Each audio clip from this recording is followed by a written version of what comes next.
D'accord.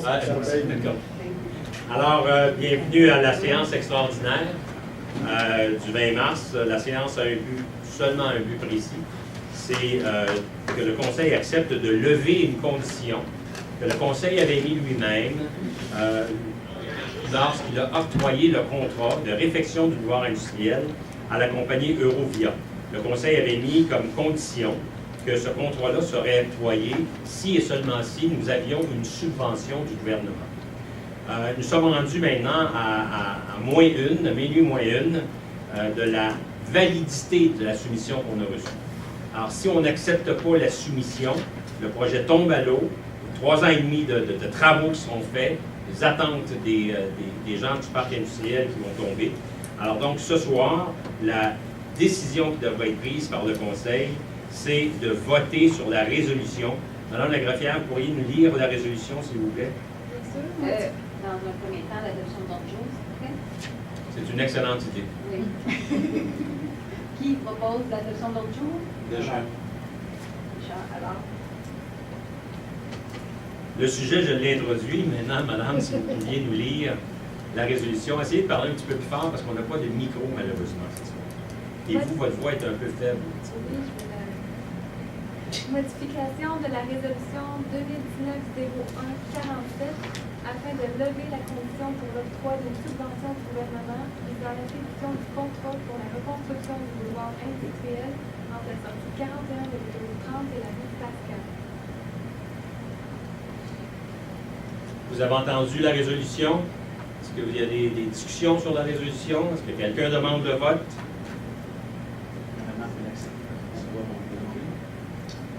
Poseur.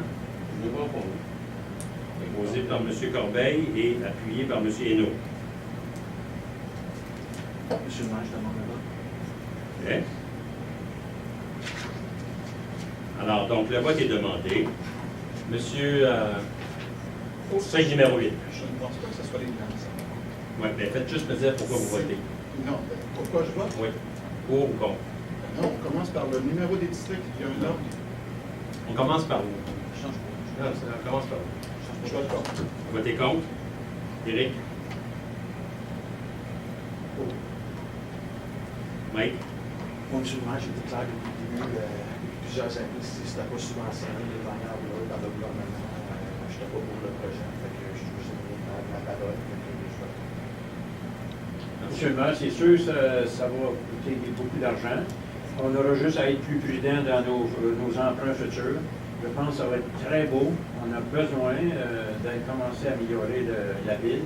Alors, je vote pour. Je vous remercie beaucoup, beaucoup, M. Richard. Lucie? On se fait donner pour recevoir, fait que là, il faut pas recevoir les gens avec des choses comme ça. Je suis pour. Ici, Lucie? Pour. Ici, Éric? Oh. Ici? Barry? Ici? Alors donc, on voit qu'il y a 1, 2, 3, 4, 5, 6 pour, 2 contre. La résolution est acceptée. Donc, nous allons lever la condition et le contrat va être formellement octroyé à Eurovia à partir de demain matin. Vous avez des questions? Vous?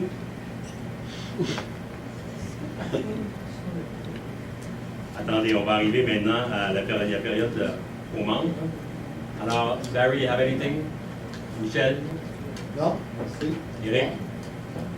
Bon, non. Lucie? Non, c'est. Le maire, étant donné que tous les conseillers sont présents, si on veut rajouter quelque chose d'autre, on peut le faire aussi. Il n'y a rien d'urgent, pas de ça. Non, on pourrait rajouter? Donc, ajouter d'autres résolutions, là, mais. S'il y avait un point qui presse, on peut le mettre ce soir. S'il en manque un conseiller, on ne pourrait pas, mais là, on est tous là, on pourrait le faire. C'est pas le règlement pour les centres de tour. Mais non, c'est pas une résolution. On va le présenter à la prochaine. Mais dans le cadre de libération de surplus, est-ce que ça prend une invitation? Ah, ben c'est ça. Pas une résolution, une résolution, mais il va falloir que Martin voit où est-ce qu'on le pêche, ça, là. Fait que Non, le surplus qui a déjà été affecté, libéré mais un surplus. on va la présenter au mois d'avril, pour s'assurer qu'on a des bons OK. Alors, j'ai rien d'autre. Merci. Moi non plus. Est-ce qu'on peut parler du fluor? Bonsoir. Je tenais à mentionner que j'ai voté pour, mais je trouve ça difficile, c'est un montant très élevé, mais je pense qu'en effet, c'est nécessaire. Je trouve ça triste que le gouvernement n'embarque pas avec nous autres. Je pense qu'il faudrait qu'il se réveille un petit peu parce qu'il n'aurait pas laissé tomber les autres. Je suis tout à fait d'accord avec vous, M. Allard. Il va falloir que le gouvernement se réalise à un moment donné qu'on existe ici. Je ne sais pas pourquoi, mais ici, nous, dans le sud-ouest, à partir de Kahnawake, en s'en allant vers Mercier, Bois-Arnold, tout ça, on n'est jamais les transports en commun, on n'est jamais dans rien. Quelque chose qui ne marche pas. On a quand même 2 mains, 10 doigts. Hein? On l'a déjà dit. Oui? Parfait. Alors moi, c'est ce que je vais dire. Je remercie énormément les conseillers d'avoir voté pour ça. C'est une artère excessivement importante pour nous. Le développement du parc industriel a besoin de ça. Ça va être une route de ciment, ça va être une route qui va nous être garantie pour quelque chose entre 35 et 40 ans, si je l'ai bien compris. Alors, à partir de là, je suis déçu, mais énormément déçu que nous n'ayons pas reçu encore de réponse à nos demandes de subvention. J'espère qu'on va recevoir des réponses très prochainement, parce que c'est toujours nous qui devons développer seuls, et cette artère principale-là qui quitte l'autoroute, elle sert au niveau régional. Tout le monde se sert de ça, que tu sois de Kahnawake, que tu sois de Mercier, que tu sois de n'importe où, pour aller rejoindre l'autoroute 30, tu te sers de cette artère-là. Il faudrait que le gouvernement puisse voir un petit peu plus clair, avoir la même vision qu'on a et participer financièrement. C'est tout. Quelqu'un peut proposer la levée de l'Assemblée? Déjà. Justement, ils vont commencer dès que possible, j'imagine? Dès que possible.